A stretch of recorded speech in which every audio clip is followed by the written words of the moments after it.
আসার কথা। যাও যাও, আগে হাত মুখ দিয়ে যাও, যাও তুমি গোস্তখানে সবকিছু আছে। একটা ঝামেলা হয়ে গেছে, তুমি আপাতত আমার আর ফোন দিও না। নয়ন বাসায় এসে বলতেছে সারপ্রাইজ তার জন্য আমার কাকে বলে নাই।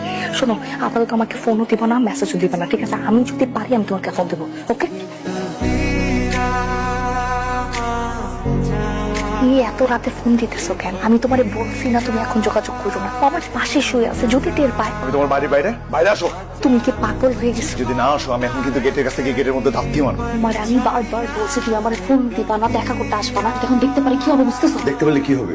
একটা লোক মালয়েশিয়া থেকে চলে আসলো তোমার কাছে, বাসা পর্যন্ত কিছুই জানো না। আর এখন এখন সাইজা গুইজা লাল শাড়ি পরা ওই বেটার সাথে শুয়ে আছো। তুমি না একটা কথা ভুলে যাও, তোমার সাথে আমার ফ্রেন্ডশিপ ছিল, তুমি আমাকে তোমার প্রতি ওয়েট বানাচ্ছো প্রত্যেকদিন। আর যে লোকটা নিয়ে আমি বিছানা শুয়ে আছে সে আমার স্বামী। আমার যা বোঝার আমি বুঝে গেছি।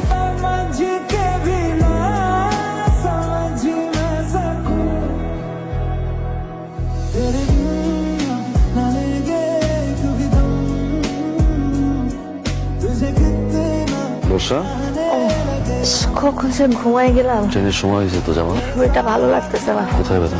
বুকের নিচে অনেকদিন ধরে ব্যথা করতেছিল। আমরা আজকে না যাই, চলছে ডাক্তার দেখাই। ট্রেনের টিকিট কেটে ফেলছো না, এক কাজ করো তাহলে তুমি যাও, আমি বাসায় একটু রেস্ট নিলে ঠিক হয়ে যাবে, টেনশন করো না। সমস্যা হলে ফোন দিও আমার। হ্যাঁ, যাও।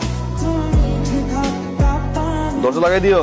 আচ্ছা, তুমি আমার বাসায়, সমস্যাটা কি তোমার? তোমাকে আমি বারবার বলছি ও যতদিন বাসায় আছে, ও যতদিন এখানে আছে ততদিন আমার ফোন দিবা না, আমার সাথে দেখা করতে আসবা না। কি চাও কি তুমি? যখন জামাই থাকবে না তখন তুমি আমার কাছে টানা নিবে, যখন জামাই চলে যাবে তখন আবার আমার লাত্তি মারবি। টিস্যু পেপার রে যখন লাগবে তুমি ইউজ করো, তারপর ফেলে দিবি। দোষটা আসলে আমার, আমি তোরে প্রশ্রয় দিয়া মাথায় উঠায় ফেলছি, এই জন্য এইসব কথা আমার এখন শুনতে হইতেছে। আমি বুঝে গেছি বর্ষা, তোমার সাথে থাকতে হলে আমার সারা জীবনে কোনো সহ্য করতে হবে। আমি অস্ট্রেলিয়া চলে যাবো, তুমি শুধু আমাকে একটু সাহায্য করো, 10 লাখ টাকা দাও। কি করতেছি আমরা, কি করতেছি, কেন করতেছি, পাগলামি কেন করতেছো?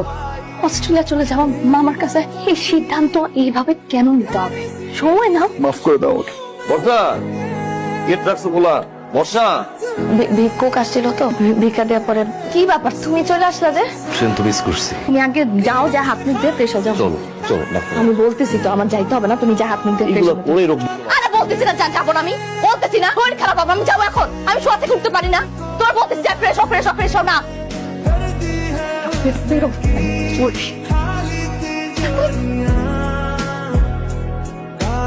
বাকি টাকা কই? বাকি 5 লাখ টাকা এখানে বর্ষা।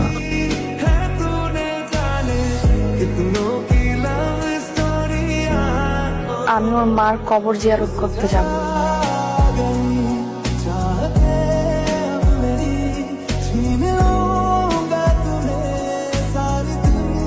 নন ভুল হয়ে গেছে, নয় আমি ভুল করে ফেলছি, আমার মাথা ঠিক ছিল না, নয় আমরা মাফ করে দাও। তোমার জায়গাটা তো বুকে ছিল, পায়ের কাছে নাম লাগে। সবসময় তুমি আমাকে জিজ্ঞাসা করতে না প্রবাসের জীবন কষ্টের কিনা। খেয়াল করছো বিয়ের পর থেকে আমি একটা কথাই বলি, প্রবাসের জীবন কষ্টের না। সত্যিটা শুনবো, আমাদের প্রবাসীদের জীবন এতটা কষ্টের, ঘুমাইতে পারতো 15-16 ঘন্টা কাজ করতে হয়, নিজের খাবার নিজে রান্না করতে হয়, তার উপর দিয়ে না কুকুরের মতো ব্যবহার করে আমাদের বসের আমাদের সাথে। এসবটা গতবার ঘুরে আসছিলাম, তোমার মনে হচ্ছে? একটি শার্ট দেখে ঘরে পরে আসছে, অনেক কিছু কিনতে ইচ্ছা করে কিন্তু কিনি না। দেখো এটা 1000 টাকা নোট, ঘন্টার পর ঘন্টা ঘাম ঝরা কষ্ট, টানা 5-10 বছর কাজ করবো, এই কষ্টের টাকা নিয়ে দেশে আসবো, মা বাবা সন্তান নিয়ে বাকি জীবনটা সুখে কাটে। এই একটা স্বপ্নের জন্য না লাখ লাখ কোটি কোটি প্রবাসী না বিভিন্ন জায়গায় পড়ে আছে, জানো? আমার পক্ষে তোমার সাথে সংসার করা সম্ভব না বর্ষা। আমি তোমাকে ভালোবাসি, আমি তোমাকে সারা জীবন ভালোবাসবো, আমি তোমার জন্য কষ্ট পাবো বর্ষা, বাট আমি তোমার জন্য কাঁদছি। তোমার বাকি টাকা এই বাড়ির জমির দলিল আর 2 বিঘা জমি ছিল আমার, সব তোমার নামে লিখে দিচ্ছি আমি। ডিভোর্স দেওয়ার বর্ষা, আজ সন্ধ্যায় আমার ফ্লাইট, এটা তোমার সাথে আমার শেষ দেখা বর্ষা। আমি কেমনে যাবো? আমি ও নয়,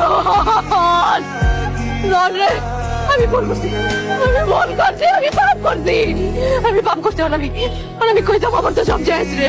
আমি আমার মা আছে না, বাবা আছে না, সবাই আছে। ও নয়।